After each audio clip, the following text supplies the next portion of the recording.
Hello, this is Gaurav Lat, your big bull coach. So जारी रखते हैं हमारा डेली सीरीज़, आज क्या हुआ और आगे क्या होगा। सो नए सीरीज़ का आज पहला दिन था, दैट इज़ द 29 अक्टूबर 2025, 29 अक्टूबर 2025, जो कि है बुधवार। सो इस निफ्टी के नए सीरीज़ में आज जो बाज़ार था वो हल्की फुल्की तेज़ी के साथ ही खुला। बुलिश अंडरटोन तो था ही कल के, थैंक्स टू येस्टरडेज तेज़ी। आई मीन येस्टरडेज जो लास्ट के आधी घंटे में जो अच्छी तेज़ी देखी गई उसके कारण थोड़ा सा बुलिश अंडरटोन तो था ही मार्केट में। सो जिसके कारण मार्केट में फिर से आज थोड़ी सी रौनक लौटी। हालांकि ये बोलना पड़ेगा कि 26,000 पे अभी भी निफ्टी को स्ट्रगल तो करना पड़ रहा है, एकदम साफ दिख रहा है। 26,000 ऐसे खुलते के साथ 26,000 के लेवल्स तक गया निफ्टी, पर वहाँ से एक बार खिसका, फिर वापस उसने 26,000 के ऊपर छलांग लगाई। पर छलांग क्या लगा, एक तरह से फिर धीरे धीरे बोलते ना, रिस रिस के बाजार बढ़ रहा था। तो कहीं ना कहीं एकदम साफ साइंस दिख रहे थे कि कॉशियस ऑप्टिमिज्म दिख रहा है बाजार में। सो बाजार में कहीं ना कहीं थोड़ी सी माने कॉन्फिडेंस तो है, बट कहीं ना कहीं बहुत एक माने जिसको बोलते हैं ना, रुक रुक के बोलते हैं ना, फूक फूक के कदम उठाने वाली जो मानसिकता होती है, वैसे टाइप की बिहेवियर है। क्योंकि कहीं ना कहीं मार्केट को डर लगता है कहीं कोई नेगेटिव न्यूज़ फ्लो नहीं आ जाए, जियो पोलिटिकल टेंशन फिर से फ्लेयर अप ना कर जाए, और कुछ ना कुछ प्रॉब्लम्स ये सब चलते ही रहते हैं। तो वही प्रॉब्लम है। अब फिर से जो 26,000 से लेके 26,200 का एक जो कंजेशन जोन है, अब निफ्टी यहाँ पे अब थोड़ा सा स्ट्रगल करेगा डेफिनेटली। तो आज स्ट्रगल करते करते ऑलमोस्ट 26,100 के लेवल्स पर गया, पर वहाँ से थोड़ा सा अगेन निफ्टी को रिवर्सल देखना पड़ा। ऑलमोस्ट 70 पॉइंट्स का रिवर्सल एक बार देखना पड़ा, पर Nifty close with a strong note nonetheless. तो निफ्टी जो है वो 26,054 पे बंद हुआ, 100 लगभग 118 पॉइंट्स की बढ़त के साथ। It was up 118 points, closing at 26,054। और वही बैंक निफ्टी की बात की जाए तो वो 171 पॉइंट्स बढ़कर 58,385 पर बंद हुआ, that is it was up 171 points, closing at 58,385। So बाज़ार में जो जैसे हमने कहा कॉशियस ऑप्टिमिज्म था, एकदम धीरे धीरे तेज़ी थी। So much of the heavy lifting today was done by energy stocks. आज अदानी ग्रुप स्टॉक्स में अच्छी वाली थी, और उसके अलावा ओल्ड इकोनॉमी स्टॉक्स भी कंट्रीब्यूट कर ही रहे थे, फार्मा स्टॉक्स कंट्रीब्यूट कर रहे थे। हालांकि doctor Reddy's was the exception, but उसके अलावा फार्मा में तेज़ी थी, एफएमसीजी में आज अच्छी तेज़ी थी।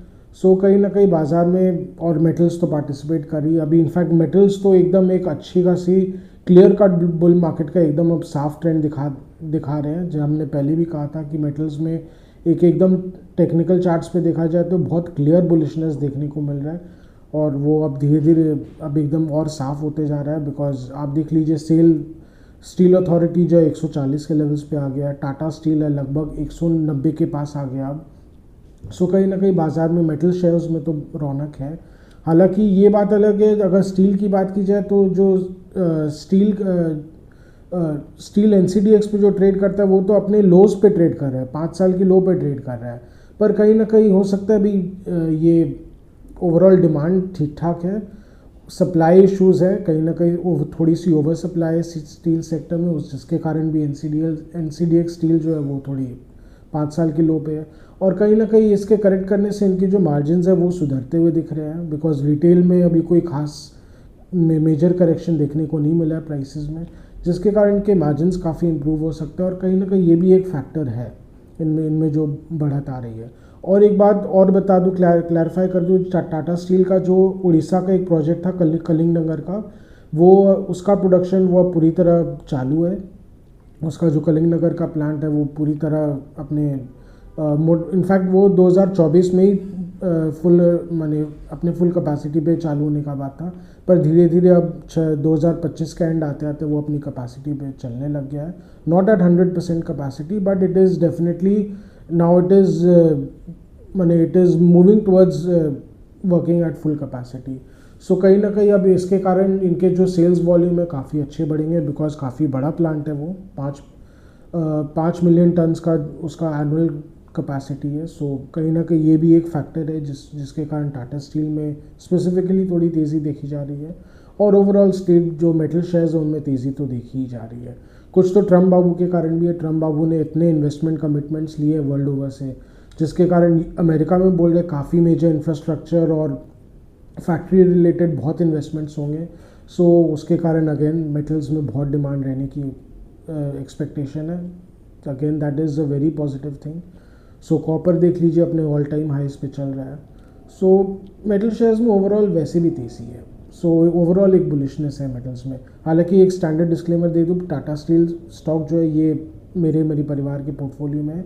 ये मेरा एक पर्सनल फेवरेट रहा है, although company overall under perform करती आई है। सो जस्ट एज कि कोई आपको कोई मैंने मिसलीड ना करूँ, जस्ट मैं एक स्टैंडर्ड डिस्क्लेमर दे दूँ। सो यही अभी मार्केट का ओवरऑल लेखा जोखा था। और उसके अलावा mid caps and small caps में आज अच्छी तेज़ी थी। Mid cap in fact mid cap 100 index तो आज ऑल टाइम हाई पे बंद हुआ, 60,000 के ऊपर गया, 60,149 पर बंद हुआ, दैट इज़ 60,149।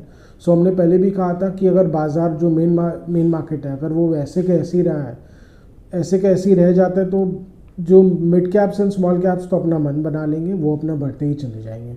और वैसा अब हो रहा है, तो हो सकता है मेगा कैप्स बहुत धीरे धीरे करके बढ़े, they themselves will play the catching game.